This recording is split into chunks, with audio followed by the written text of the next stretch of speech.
What's going on, guys? This is vlog number 4, and today I actually found a study that was put on by Cambridge. It was done at Cambridge University, and it's entirely about cryptocurrency, which is awesome. It's 114 pages, a huge, hefty study done on just cryptocurrency.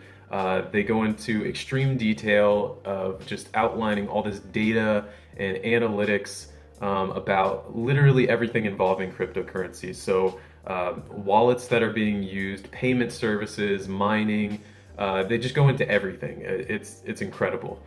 So if you're someone that has money in cryptocurrency, I would highly suggest you just take a look at this document because it's going to be able to help you better analyze the investments that you're making and better understand kind of the industry. You know, people always talk about how Bitcoin is so hard to evaluate and so hard to analyze because there's no like actual. Well, I mean, there is value in it, but people use this as an argument all the time that there's no value attached to it. This is a way to value it. This is a way to look at it and see that there is actually something there.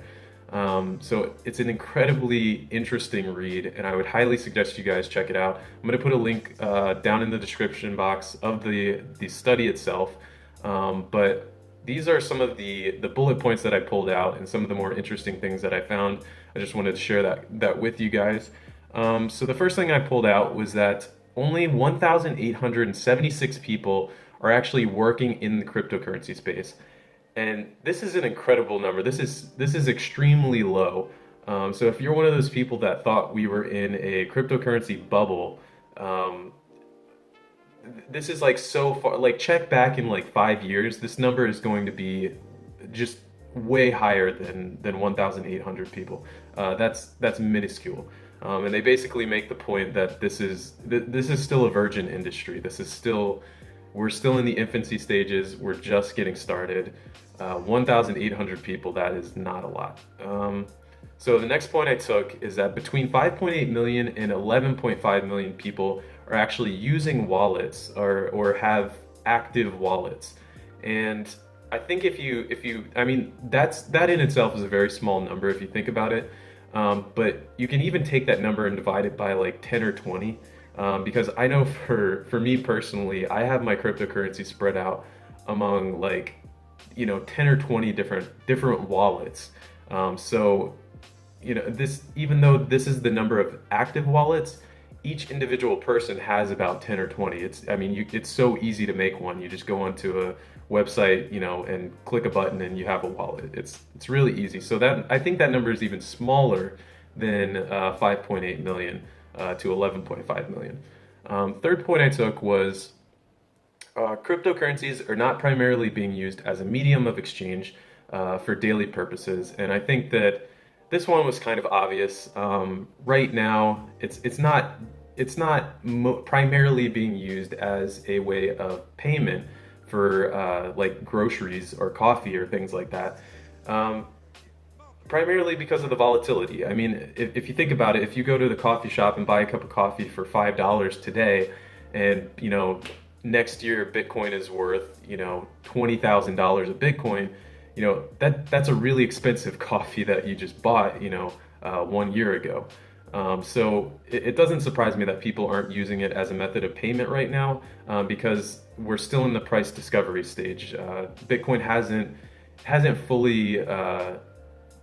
fully achieved its steady value that it needs to have for it to be a means of payment.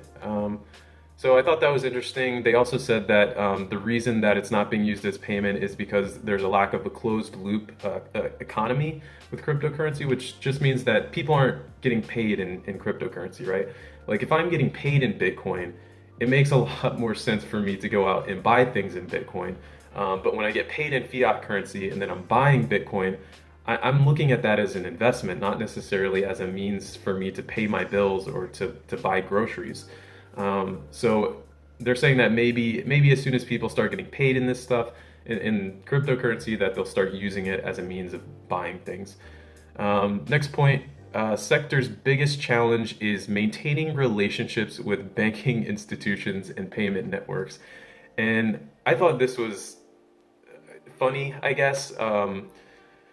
So nearly 80% of payment companies have existing relationships with banks and local payment networks. And this is actually a huge problem.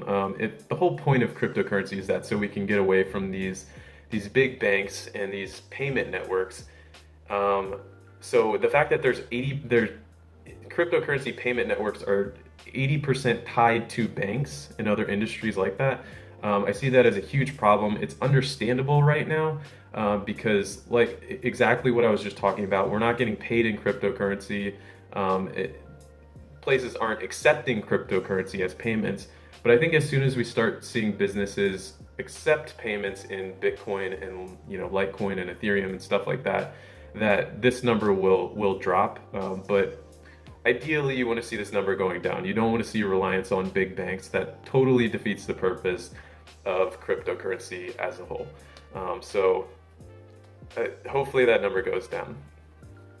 So next up, 40% of payment services are unregulated, and only 15% of those surveyed said regulation was adequate and appropriate. So this leaves about 85% of crypto payment companies that are uncertain about the current regulation system that they have. So if you thought everything that's going on with China is a big deal, just wait. In the next year, 2 years, we're going to see a lot more laws in place and governments trying to regulate this industry. So yeah, and I was kind of surprised that even 40%, 40% of payment services were totally unregulated. So yeah, even if you look at that chunk of payment services getting regulated, there's going to be a lot of changes, a lot of mix up in the coming years regarding regulation.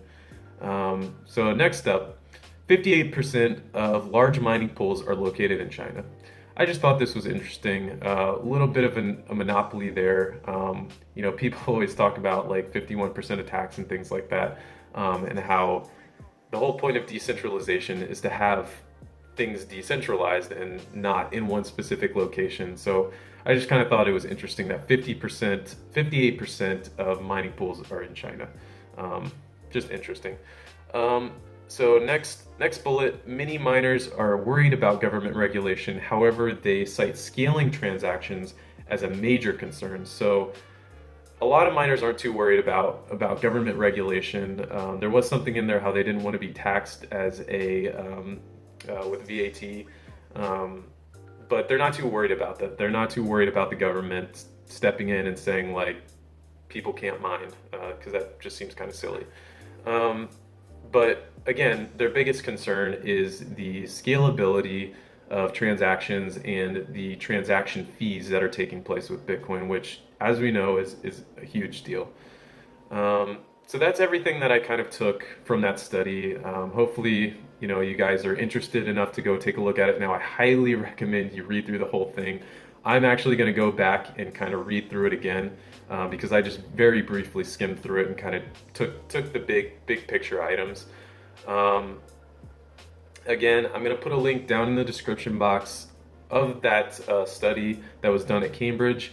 And yeah, so that's all I got for you guys. I'll see you next time. Peace.